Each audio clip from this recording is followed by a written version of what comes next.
No,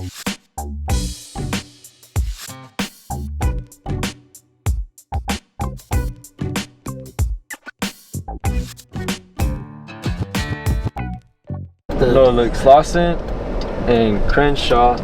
That's where Nipsey's fucking story. Oh yeah, right there. Right there, bro. That's where the man got killed, bro. Tell me, like, what your childhood was like in East LA, bro. Because I'm not from there. Like, I'm not from anywhere that was an environment like that.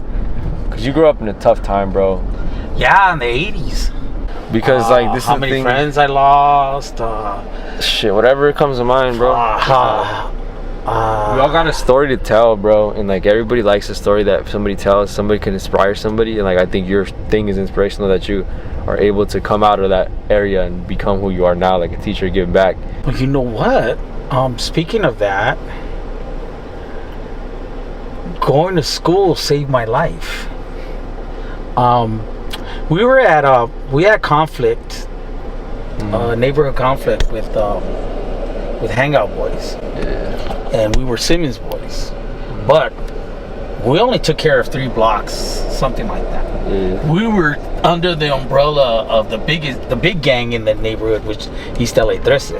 Those dudes, you know, just you know, you don't claim to be a gangster and not put in work. Right. So we kept it cool with them. We kept it cool with all the other gangs in the neighborhood. Very neutral. Yeah. Because there's all this people were fighting in this, but we had respect because since we kicked it with East LA 13, Winter Gardens, which are enemies, Stoners 13, which are also enemies, King Cobras, which were enemies with all of them,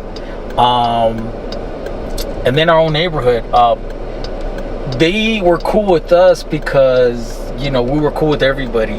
And sometimes other neighborhoods would come by and they see that we were there, and they kind of kept it cool. And they even told me, this dude from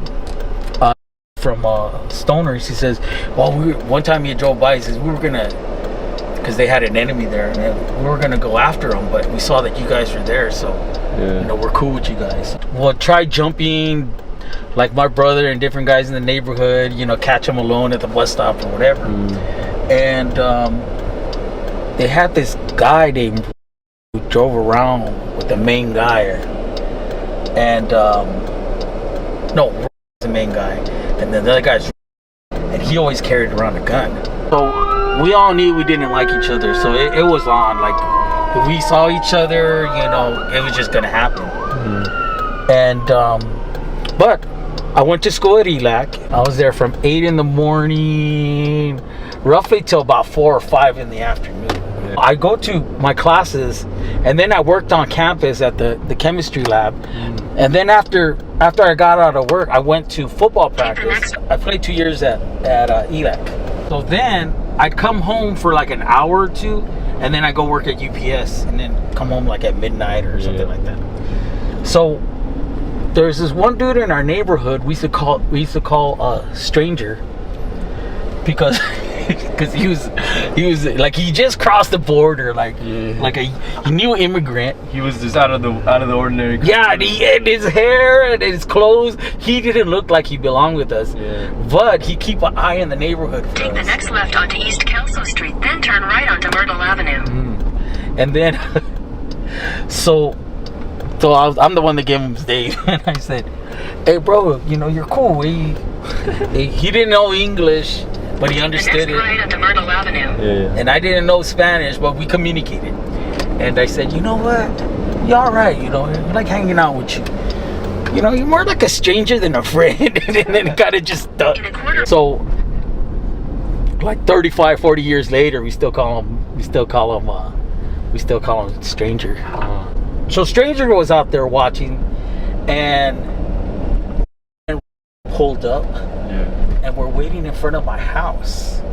Now, I didn't know this. No, I knew this at the time. They had killed 2 dudes from Stoners,